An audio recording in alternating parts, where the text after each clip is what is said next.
تجربة جديدة وعنصر جديد بلون مختلف عشان نعرف المكمل ليه هيكون لون ايه. لو عرفت اللون المكمل للون الأصفر أو اللون البرتقالي الفاتح بتاع اليوسفي، يبقى انت بدأت تحط رجلك على الخطوات الصح اللي انت محتاج تخطوها عشان تدرس نظرية اللون، وتعرف منها الألوان اللي انت محتاج تحطها في لوحاتك عشان تكون متناسقة، أو تصميماتك عشان تقدر تحقق البالانس بين الألوان بتاعك في التصميم.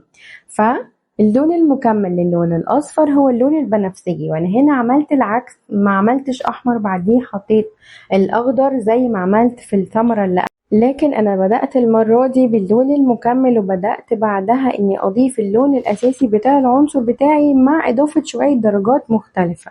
وفي تطبيقي لأوراق الشجر بتاعة الطماطم نفس الفكرة بالظبط، طبقتها هنا من الأخضر والأحمر عشان يديني درجات واقعية للون الأخضر اللي موجود في أوراق النبات.